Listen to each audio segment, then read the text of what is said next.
Bonjour et bienvenue dans cette deuxième séance de la première partie de notre cours de management. Dans cette séance, nous allons essayer de répondre à la question suivante. Qu'est-ce que c'est qu'une organisation? Pourquoi et comment s'organiser? Cette présentation se déroulera en 4 points. En premier lieu, nous allons essayer de définir la notion d'organisation. En deuxième lieu, le fonctionnement des organisations. Et là, on va essayer de mettre l'accent sur les ressources et les contraintes.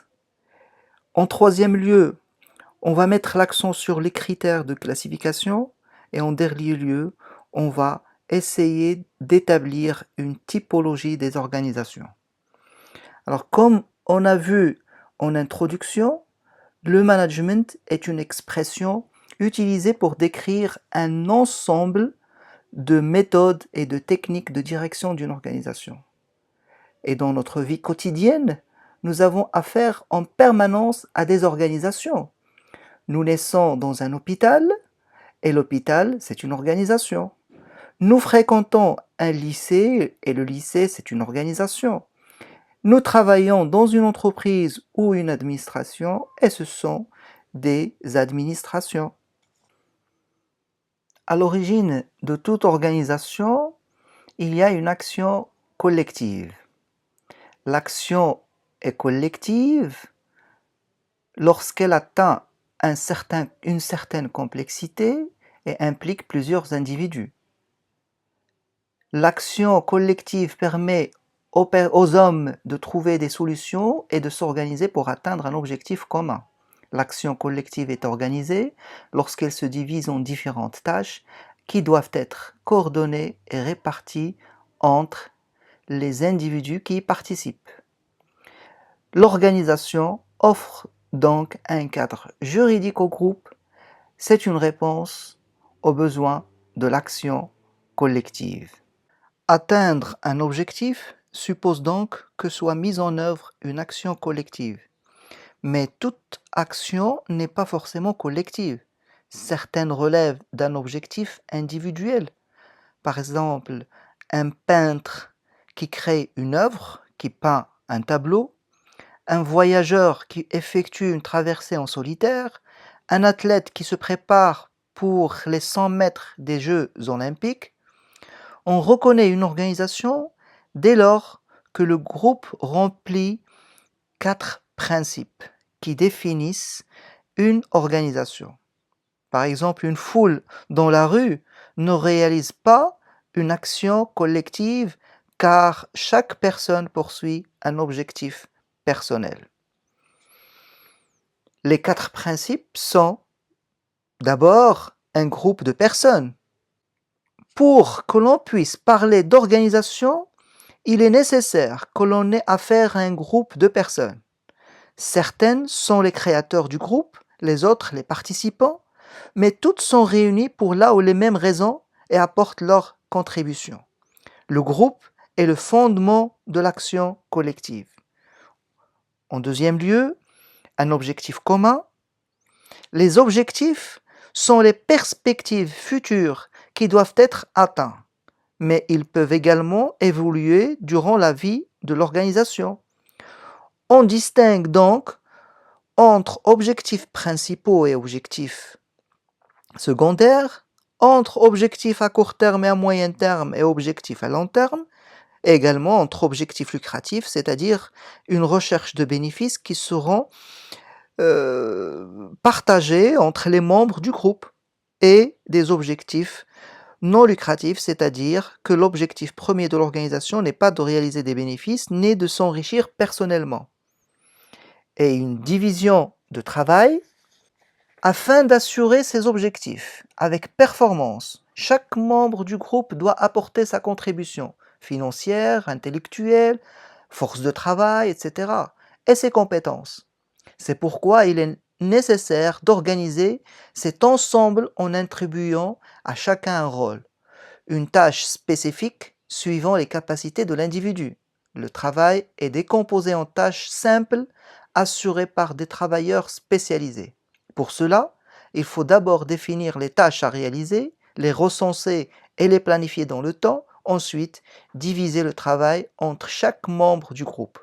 Cette division de travail permet à l'organisation d'être flexible, c'est-à-dire être capable à s'adapter aux modifications de son environnement, être réactive et être productive, plus productive plutôt. La productivité, c'est le rapport entre une production exprimée en valeur en quantité et les moyens mis en œuvre pour les réaliser. Et enfin, un système de coordination. Cette coordination peut se faire de différentes façons.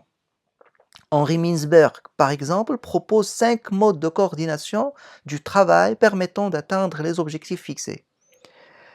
Il propose la supervision directe, c'est-à-dire un supérieur hiérarchique qui donne des instructions à des subordonnés et contrôle leur travail. Dans ce cas, par exemple, vous avez un chef de projet qui dirige son équipe et contrôle son travail. Vous avez également l'ajustement mutuel ou informel, où les individus s'accordent par une communication informelle, des discussions par exemple dans les couloirs. Je donne là l'exemple des membres d'une équipe qui se réunissent quand c'est nécessaire pour discuter l'avancement du projet. Il y a aussi la standardisation des procédés de travail. Elle consiste à spécifier à l'avance les méthodes de travail à suivre. Dans ce cas, par exemple, l'équipe dispose d'un plan de travail bien défini. Il y a aussi la standardisation des résultats. Les objectifs à atteindre sont fixés au préalable, mais la méthode permettant d'y parvenir est libre.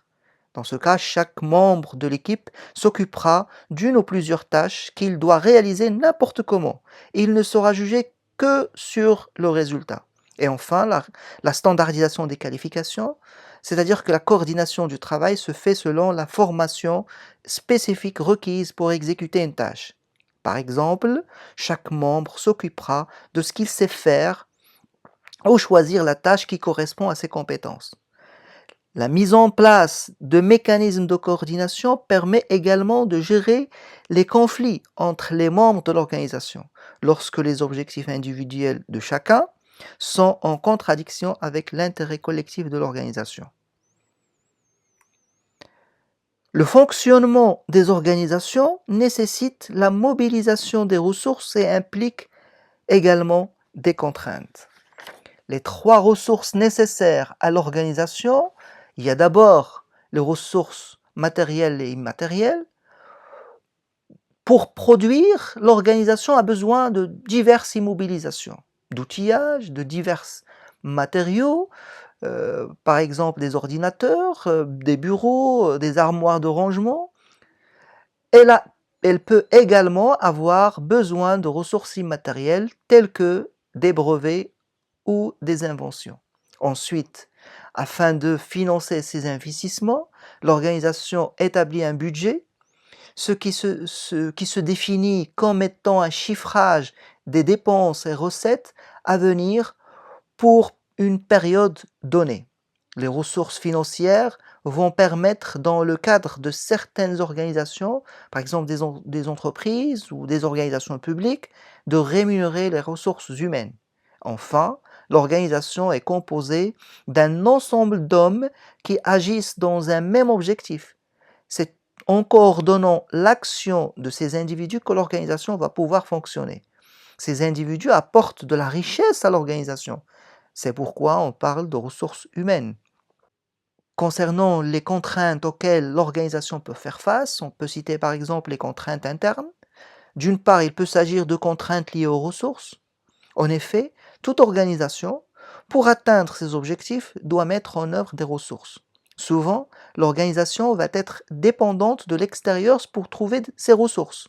Cela démontre que l'organisation n'est pas un système fermé, mais qu'elle est en interaction avec son environnement. D'autre part, plus le groupe est important, plus la coordination est difficile et plus les conflits sont potentiellement récurrents. Laurence et Lorch soulignent qu'il faut donc assurer des mécanismes d'intégration, c'est-à-dire des dispositions qui vont permettre d'éviter les dysfonctionnements. Ils proposent 3 modèles d'intégration. D'abord, l'homme de liaison, qui va jouer le rôle de chef et de tenir l'autorité officielle. Il y a aussi le groupe d'intégration qui est chargé de résoudre les problèmes de coordination entre les acteurs et les services. Et il y a les processus d'intégration et qui mettent en œuvre plusieurs outils de coordination tels que la mise en place de règles écrites et précises auxquelles s'ajoute un nombre d'intégration. Il y a aussi les contraintes externes liées aux évolutions de l'environnement.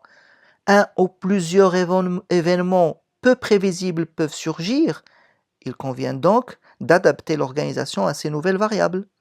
Il y a aussi la contrainte temps, qui peut être interne ou externe. Elle détermine la réussite de l'objectif. Toute organisation se doit respecter la durée de ses activités et de respecter ses échéances. Par exemple, une entreprise industrielle doit aujourd'hui mettre en place une organisation capable de livrer rapidement sur le marché des produits attendus par les clients, en réduisant le temps de conception, en réduisant le temps de fabrication ou en réduisant le temps de distribution. Et au final, on peut citer les contraintes de parvenir à des résultats. Une organisation est performante lorsqu'elle atteint les objectifs qu'elle s'est fixés. Il convient donc de mettre en rapport les résultats obtenus et les moyens engagés pour parvenir à ces résultats. À caractère financier, par exemple les bénéfices, le chiffre d'affaires, les résultats, et en termes de satisfaction des clients ou des usagers. On peut conclure de tout ce qu'on vient de voir que les organisations sont très diverses. Toutefois, il existe de multiples critères qui permettent de caractériser, classer ces organisations. Dans un premier lieu, on distingue des critères généraux. Il y a par exemple la propriété de l'organisation, et dans ce cas, on va trouver les organisations publiques. Ce sont des organisations qui appartiennent à l'État, ou bien sous le contrôle de l'État. Et les organisations privées, c'est-à-dire celles qui appartiennent au secteur privé, par exemple les associations, par exemple les entreprises commerciales, etc. Il y a aussi la taille de l'organisation. Dans ce cas, on va distinguer entre les organisations en fonction de leur chiffre d'affaires, en fonction de leur effectif, combien de salariés ils ont, en fonction des dépenses, en fonction des adhérents, etc. Il y a aussi le statut juridique. Dans ce cas, on va distinguer trois grandes catégories d'organisations. Il y a les organisations à but non lucratif, telles que les associations. Il y a aussi les organisations publiques, celles qui appartiennent à l'État, et les organisations à but lucratif, c'est-à-dire les entreprises. Que ce soit des entreprises individuelles, que ce soit des entreprises commerciales ou industrielles ou autres. Il y a aussi la nationalité. Dans ce cas, les organisations sont soit marocaines ou étrangères. Il y a également le champ d'action ou le secteur d'activité. Dans ce cas, on va distinguer les organisations qui appartiennent au secteur primaire, c'est-à-dire l'agriculture, des entreprises agricoles. Il y a celles qui appartiennent au secteur secondaire, c'est-à-dire les entreprises industrielles. Et il y a les organisations du tertiaire.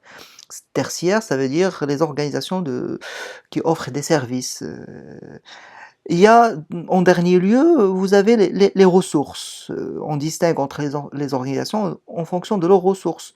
Ressources financières, est-ce que les ressources financières sont publiques ou privées? Les ressources matérielles, les ressources immatérielles, les brevets qu'ils ont, les ressources humaines, combien de salariés, est-ce qu'ils ont des bénévoles, est-ce qu'ils ont des fonctionnaires? Donc, c'est des critères qui permettent de distinguer entre les organisations. Mais il y a également des critères de classification spécifiques à chaque organisation. Dans ce cas, les organisations se distinguent par leur finalité. Il y en a certaines dont la finalité c'est de fournir des services publics, d'autres c'est de produire des biens et des services marchands, d'autres c'est offrir des services d'intérêt général, etc. Il y a aussi le critère objectif, c'est-à-dire qu'on distingue entre les organisations en fonction de leurs objectifs. Certaines, ils ont des objectifs purement économiques, d'autres, ils ont des objectifs sociaux, d'autres, ils ont des objectifs environnementaux, d'autres, ils ont des objectifs d'abord économiques, puis sociaux, d'autres ils ont des objectifs sociaux en premier lieu et économiques en deuxième lieu, etc. Il y a également la performance, on distingue entre les organisations en termes de performance, en termes de leur performance. Et dans ce cas-là, si on fait référence par exemple à des critères de performance quantitative tels que le chiffre d'affaires, le résultat ou les bénéfices, dans ce cas, les organisations se distinguent sur ces critères-là. Et il y a aussi les critères qualitatifs, c'est-à-dire par exemple la satisfaction des usagers ou des clients. Il y a certaines organisations qui ont une bonne réputation auprès de leurs clients, il y en a d'autres qui ont une mauvaise réputation auprès de leurs clients. Et en dernier lieu, on va citer le style de direction et le système de décision. Il y a certaines entreprises, par exemple, dans les entreprises ou bien les sociétés anonymes, on va trouver qu'il y a un conseil d'administration, il y a un président, il y a un directoire parfois. Dans les entreprises individuelles, c'est le dirigeant qui prend toutes les décisions. Dans les associations, la décision elle est prise par vote. Dans les coopératives, la même chose. Chaque membre, même s'il est adhérent, chaque membre il dispose d'un seul vote. On dit des entreprises démocratiques. Donc voilà, il y a des critères généraux, il y a des critères, comme on dit, spécifiques. À partir de ces critères, on peut classer les organisations en 3 types. Il y a d'abord les organisations à but lucratif, qui sont les entreprises. Et les entreprises diffèrent selon leur activité. Il y a les entreprises artisanales, qui s'appuient sur un savoir-faire manuel et dont le dirigeant prend personnellement part de l'exécution du travail. Il y a les entreprises industrielles qui fabriquent des biens et des services afin de les vendre sur un marché. Par exemple, la Centralitière, Ciments du Maroc, la Copag. Il y a également les entreprises commerciales qui achètent et revendent la marchandise en état, par exemple Marjan.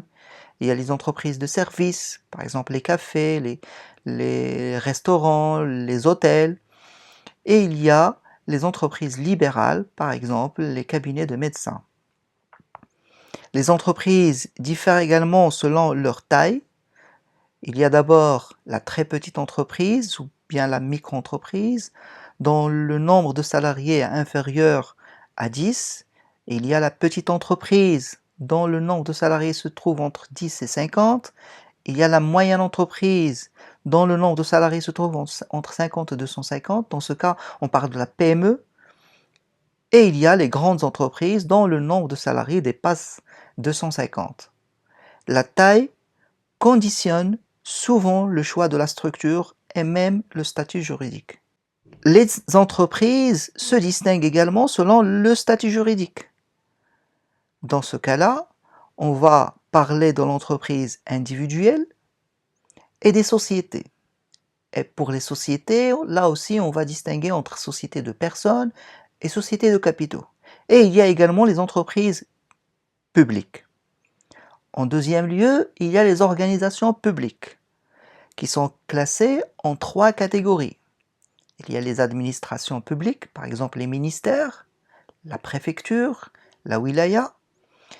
Il y a aussi les collectivités territoriales, par exemple le conseil régional, conseil urbain, conseil rural. Il y a également les établissements publics, par exemple les universités, les écoles, les hôpitaux. On peut ajouter une 4e catégorie des organisations publiques, qui sont les entreprises publiques, mais celles-là, on peut les compter, on peut les intégrer dans la catégorie entreprises à but lucratif, tout simplement parce que les entreprises publiques, ils ont la même finalité que les entreprises privées. Elles fabriquent et vendent des biens et des services marchands financés par les clients. Et dans ce cas-là, on peut citer comme exemple l'OCP, l'ONCF, l'Office national du chemin de fer, les autoroutes du Maroc, l'ADM, etc. Et en 3e lieu, on distingue les organisations à but non lucratif. Dans ce cas-là, on parle principalement des associations locales ou nationales, par exemple l'association Beiti, l'association Al-Karama, l'AMIT, l'Association marocaine des industries du textile et de l'habillement, c'est une association des professionnels. Il y a également les organisations non gouvernementales, qu'on appelle généralement des ONG, par exemple les Médecins sans frontières, le Croissant Rouge, la Croix-Rouge, etc. Et en dernier lieu, il y a les syndicats marocains, on peut citer l'UMT, l'Union marocaine du travail. Il y a aussi la CDT, l'UNTM, l'UGTM, la FDT. Voilà, cette vidéo est maintenant terminée. Je vous souhaite bonne révision et je vous dis à bientôt pour une nouvelle vidéo.